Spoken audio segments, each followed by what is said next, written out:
Hey Logirians, welcome to Logiri. I hope you have subscribed to Logiri's YouTube channel and hit that bell notification on so that you do not miss any of our videos. I hope you're following us on Instagram because we do pretty amazing stuff out there. How to prepare for NLAT. So NLAT is National Law Aptitude Test to be conducted by NLSIU Bangalore. Guys, if you have not filled the form, please do it. Very important exam, and if you crack this exam, your life is all good to go. So let's see how you can prepare in the number of days that we have. I know very less number of days, बहुत कम days हैं, but आप अपने दिमाग को कुछ चीज़ों को अगर used to कर लोगे अपने brain को, तो might be that you crack this exam. Okay. Number one, revise. देखिए, please avoid picking up a new topic unless and until it is not a recent landmark judgment or a landmark judgment otherwise. Right, avoid करिए कोई भी नया topic करने से. Instead जो पहले किया है उसे रिवाइज कर लीजिए. कौन सा क्या पार्ट रिवाइज करें? जो भी आप क्लैट के लिए प्रिपेयर कर रहे थे वो क्लैट वाला जो पार्ट है वो रिवाइज करिए, बिकॉज क्लैट का ही सिलेबस है. उन्होंने क्लियर कट बोला है कि सिलेबस बिल्कुल सेम रहेगा. जो डिफिकल्टी लेवल है वो भी क्लैट जितना ही होगा जितना कि मॉक्स में था. इनफैक्ट आपको जो क्लैट की वेबसाइट पे मॉक टेस्ट अवेलेबल हैं वो भी सॉल्व करने चाहिए. ठीक है ना. 3 सैम्पल पेपर्स उन्होंने अपनी वेबसाइट पे डाले हुए हैं क्लैट ने, तो आप वहाँ पे जाके वो अटेम्प्ट करिए. एंड अभी के लिए आप रिवाइज करिए, करंट अफेयर्स रिवाइज करिए, मैथ्स के फॉर्मूलाज रिवाइज करिए, लीगल रीजनिंग के ट्रिक्स रिवाइज करिए, इंग्लिश ग्रामर रूल्स. ठीक है. Put your short notes at work. मैं हमेशा कहती थी लिस्ट बनाओ, शॉर्ट नोट्स बनाओ, इसीलिए so that you can revise. तो अभी आपने रिवाइज करना है. ऐसा नहीं होना चाहिए एग्जाम में आप जाओ और आपको, अगर मैंने रिवाइज किया होता ना तो मुझे इसका आंसर पता होता. तो आपने रिवाइज करना है. Okay, very important. प्रैक्टिस. देखिए क्या प्रैक्टिस करना है. You have to attempt 4 RCs back to back. अगर आप पैटर्न देखोगे एनलैट का, जो कि मैंने वीडियो करी हुई है, आप प्लीज जाके वो चेक करेगा. एनलैट के पैटर्न में क्लियर कट उन्होंने कहा है कि 40 क्वेश्चंस होंगे. 40 क्वेश्चंस कैसे होंगे? उन्होंने बोला है कि 4 RCs होंगे. ठीक है ना. 10 क्वेश्चंस हर आरसी के बाद. हर आरसी के बाद every RC would be followed by 10 questions. ठीक है. तो इन ऑल 40 क्वेश्चंस हो गए. राइट. और उन्होंने ये बोला है कि आपको टाइम कितना मिलेगा? 45 मिनट्स. ठीक है. तो इन ऑल आपने, और ये जो आरसीज होंगे, ये जो 4 आरसीज हैं, ये 500 वर्ड्स ईच के होंगे. ठीक है ना. उन्होंने ये बताया. तो आपने अपने आप को आपने अपने आप को क्या करना है? आपने हर रोज एटलीस्ट दिन में 2 से 3 बार, 4 बार भी कर सकते हो. आपने अपने आप को ऐसे आरसीज देने हैं जिनके जो 500 वर्ड्स के हों, और आप उनको सॉल्व करें सो दैट आपको आदत पड़ जाए. और आपने डरना नहीं है. क्या होता है जब हम रीडिंग कॉम्प्रिहेंशन की बात करते हैं तो हम डर जाते हैं. हमें लगता है कि यार ये पता नहीं कहाँ से आएगा. देखो, सबसे पहले रीडिंग कॉम्प्रिहेंशन का सोर्स हमें पता ही नहीं हो सकता, या वहाँ पे भी ठीक है वो ऐसा सा कोई टॉपिक उठाएंगे. और हाँ, इसमें आपको एक और चीज़ पता होनी चाहिए. जो एक आरसी है, ठीक है ना, एक आरसी में से 10 क्वेश्चंस होंगे. ये जो 10 क्वेश्चंस होंगे ये 2, मतलब हर सब्जेक्ट में से 2 क्वेश्चंस होंगे. ठीक है ना. 2 questions from GK, 2 questions from English, 2 from maths, ऐसे होगा. तो मतलब एक आरसी, एक पैसेज ये ऐसा उठाएंगे जिसके अंदर से ये सारे क्वेश्चंस बिल्ड करेंगे. राइट. तो ये बात आपको समझना है. तो आपने किस चीज़ में मार नहीं खानी है? देखिए, आपने मैथ्स के फॉर्मूलाज पढ़ लिए, इंग्लिश पढ़ लिया, सब पढ़ लिया. आपने किस चीज़ में मार नहीं खानी है? ये नहीं होना चाहिए कि आप आरसी पढ़ते रह गए, आपसे पूरा पेपर ही नहीं अटेम्प्ट हुआ. तो आपने अभी के लिए जितने भी देना है, बहुत कम देना मुझे पता है, बट आपने मेरा कहना मानकर आपने अपने आप को एटलीस्ट दिन में 2 से 3 बार या 4 बार अपने आप को टाइम देना है कि मुझे 35 मिनट्स के अंदर 4 आरसी सॉल्व करने हैं जो 500 वर्ड्स के हैं.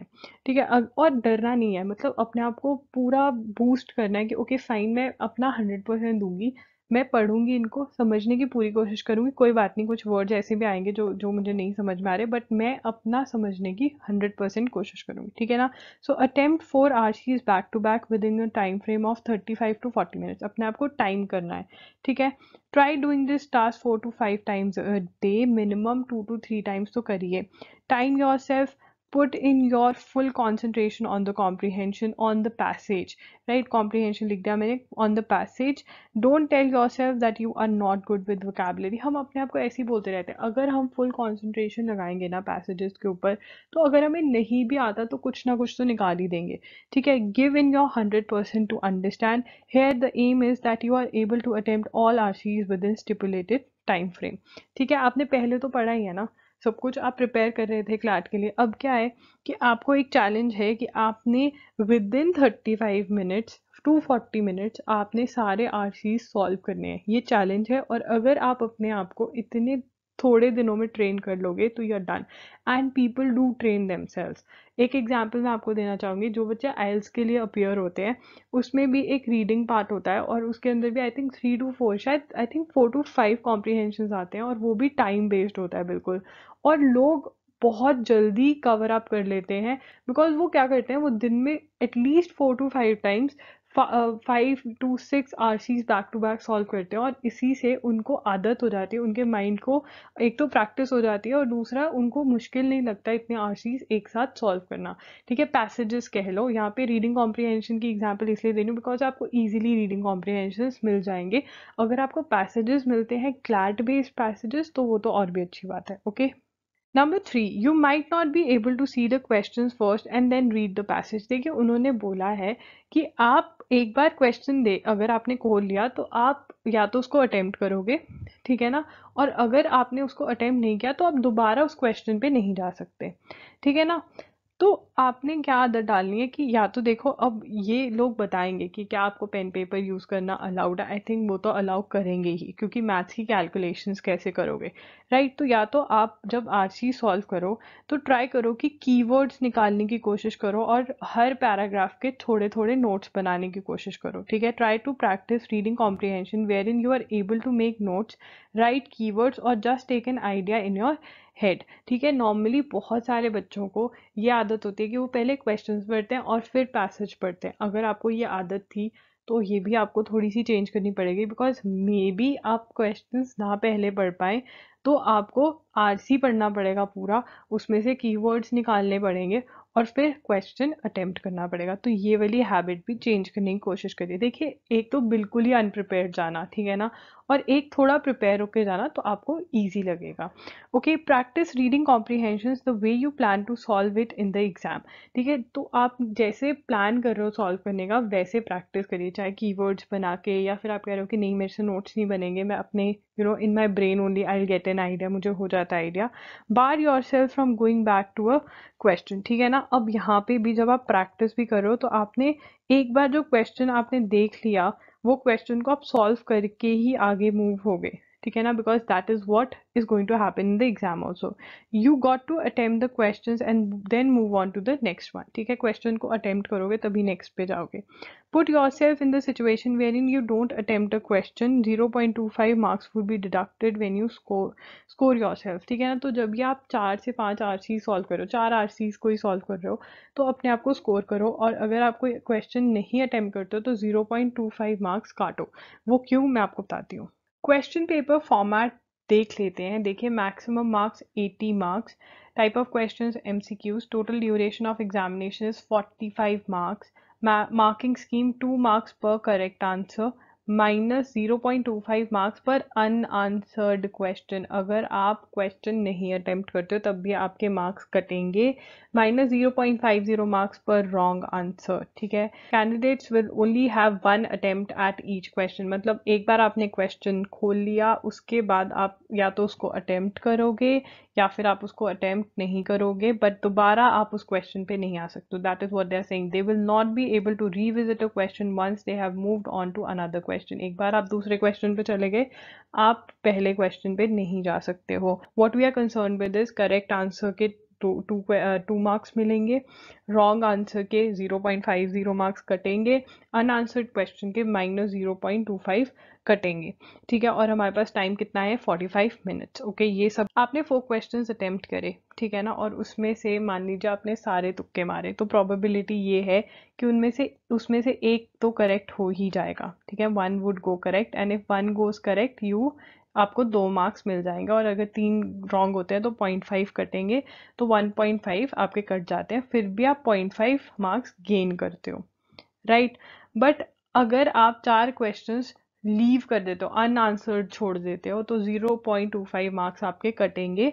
तो भी आप 4 अगर करते हो टोटल, तो आप 1 मार्क लूज करोगे। मतलब अगर आप अटेम्प्ट कर रहे हो तो आप गेन कर रहे हो, और अगर आप लीव कर रहे हो तो आप लूज कर रहे हो मार्क्स। तो इसलिए आपको सारे क्वेश्चंस ही अटेम्प्ट करने चाहिए। 40 के 40 क्वेश्चंस अटेम्प्ट करो, अपना 100% दो, डरो मत। अगर पैनिक नहीं होगे तो पता नहीं कौन कौन ये पेपर क्रैक कर सकता है। अगर वहाँ पे पैनिक नहीं हुए तो ये पेपर कोई भी क्रैक कर सकता है, बिकॉज बहुत लोग डर गए, उन्होंने इतनी अच्छी तैयारी करी थी, ठीक है ना, क्लैट टाइप्स तैयारी करी थी।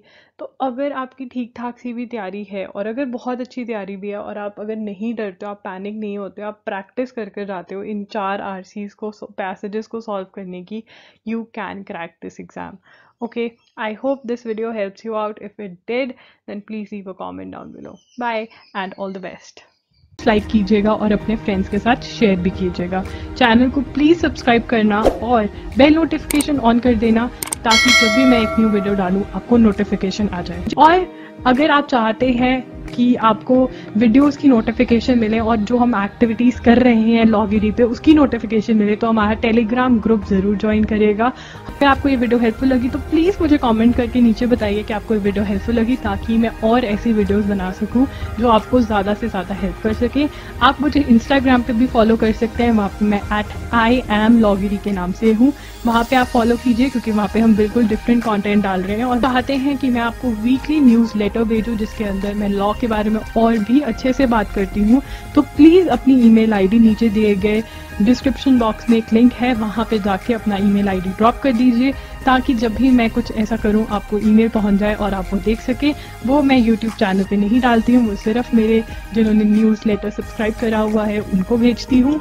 आज के लिए इतना ही, मिलते हैं जल्द, बाय।